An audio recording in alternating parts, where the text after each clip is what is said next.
Hello teachers, this is the instructional guide for primary 4, term 1, week 3. Okay, so for this week, we're going to do factors and multiples. Warning ahead, most of the time students would have problem doing this topic.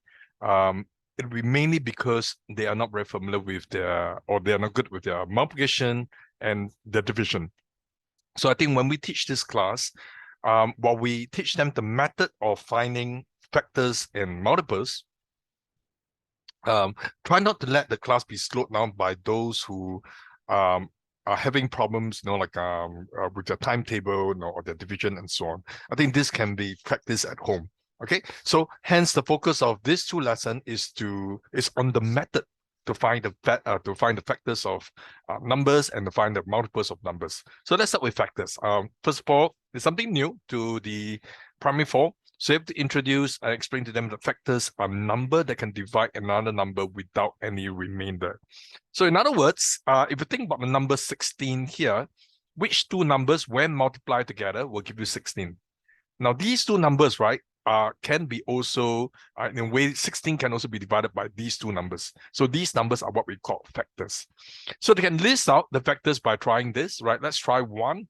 Can 1 be a factor of 16? Yes, right, because 1 times 16 is 16. And you get them to write it out as a pair, right? 1 times 16, all right, and then 2 times 8, right? Go with the next one.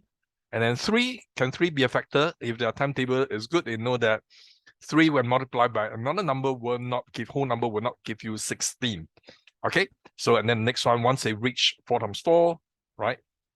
They'll know that, okay, the factors then are 1, 2, 4, 8, and 16. Okay. Also show them the way, right? How to decide whether a number is a factor of another number. When you divide, okay, when you use this long division and divide and there's no remainder, then you can say that 6 is a factor of 72. Right?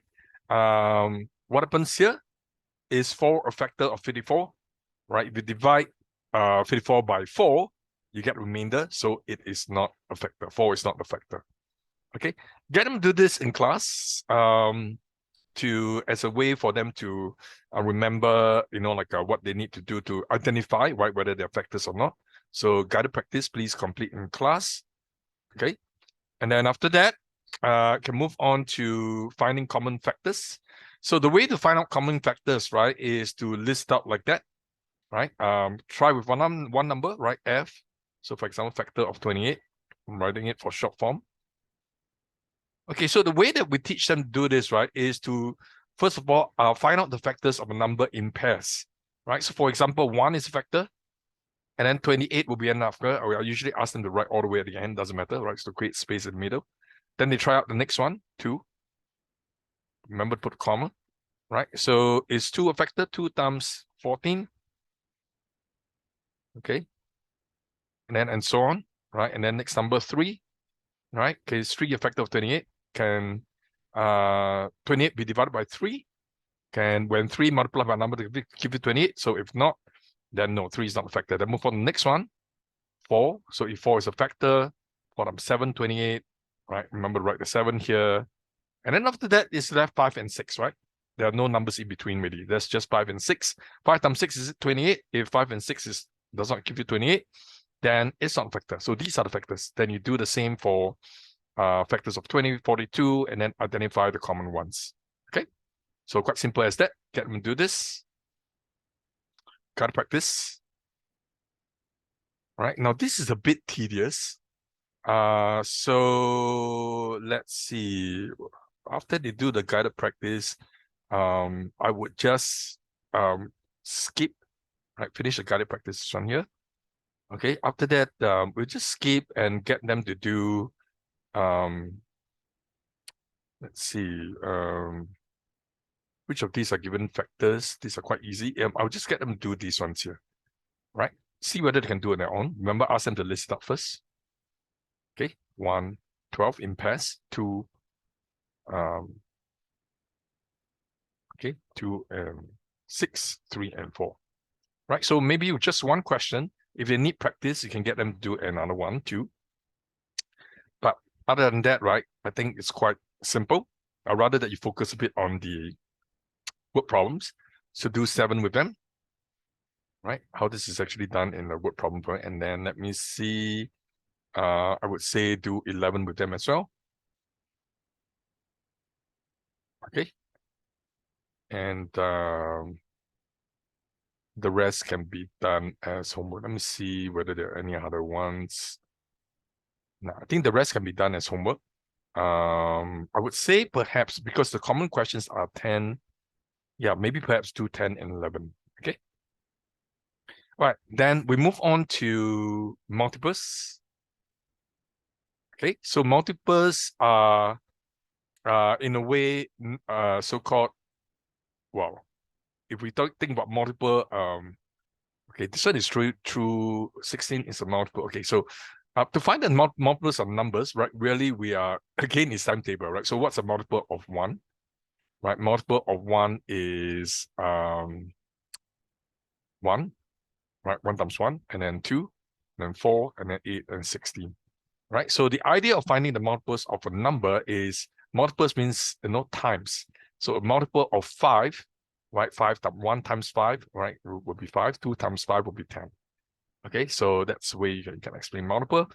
Same thing, whether if you to determine whether a number is multiple of another number, okay, you also take the bigger number, divide by the smaller number, and see whether there is a remainder. No remainder means it's multiple. Remainder means it's not multiple.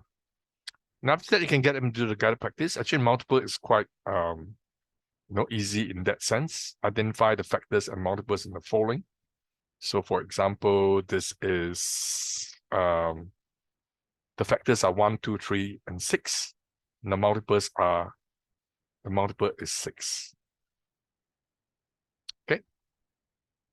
And then here, factors 1, 5, and 25.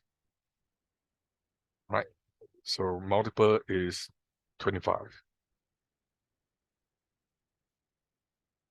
Okay, is 42 a multiple of 3? See whether you can divide it. Right. If not, you can. Yeah, I think these are quite 4 multiples of 9. Yeah, 1 times 9, 3 times 9. Okay, so this is actually quite easy. Now, for common multiples, this is something that's a bit more tedious. So usually they'll ask you to find common multiples of 2 numbers, because you've got to list out the common multiple number of the multiples of one number first, then the multiple of another number, and then circle the first number that are in common. So you can actually demonstrate. Right? Yeah, get them to do the guided practice. Okay. So I would like you all to get them to do the long way first, then after that we can do the simpler way. All right, so get them to do the long way first. All right, 8, all right, up to page 8, get them listed out. Again, they need to understand the idea, and then after that, let's go look at some questions here. So find the 6 multiple of 7. Okay, so these are quite easy. Let's look at question 2 on page 11. Find the 7 multiple of 8, basically means 7 times 8. 6 multiple of 8, basically 6 times 7. Right? Don't believe you ask them to list it out. Right? So if they list out 8, right, and then the second multiple is times 2, 16, they list out, you get 56 as well. So this is a shortcut. All right. Now, what about find the sum and second. Okay, this one is more word problem thing, right? I would say maybe show them one question. Okay, so find the sum of second and fifth multiple. So then find what second multiple is, fifth multiple is. Okay, then get them to do 9 and 10.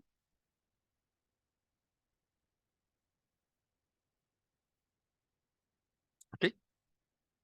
Awesome. Okay, so here they got the list out. For this question, they got the list. For this question, right, they don't, right? Find first common multiple of 4 and 9. And teacher would usually ask them to list it up, but there's actually a quicker way. All right. So how do you do it? If the question asks for common multiple of 2 numbers, if the bigger number cannot be divided by the smaller number, then all you need to do is just multiply these 2 numbers together. 4 times 9, that would give you 36. Okay, so that's an easy way, right? If working is not required. This one's a bit different because it's required to list the 10 multiples out. But if they don't list the 10 multiples out and the question is just asking them, what is the common multiple? What is the first common multiple? Is it possible to find an answer? Yes, it is. Right? So, but here in this case, they want them to list it out, first 10 multiples. So you got to follow instructions. Okay. And then let's do question 12. Find the fifth common multiple of 4, of 8 and 9. So they can actually list it out. Or let's ask them, right? So let's see, 8 times 9. Sorry, 8 and 9. Okay, 8 and 9. Is that a common multiple? Is that, sorry, what is the common multiple of 8 and 9? Can 9 be divided by 8? If 9 cannot be divided by 8, then you just take 8 times 9. That's the alternative method, right? You get 56, and that 56 will be the first common multiple. Right, so the, 72, what am I saying? 8 times 9 is 72. So 72 is the first common multiple, and they are asking for fifth, so it will be 72 times 5, right? So just show them this method. Okay, and then we skip and perhaps do question 21 with them. And yeah, I think do question with one of them. The rest can be done as homework. Okay, so a bit more challenging. I would expect that there'll be some corrections to be done in the next class. And for lesson planning purposes, I'll make sure that there's time for them to there's time for you to go through the corrections with them, right? At the next lesson. Okay, that's all for now.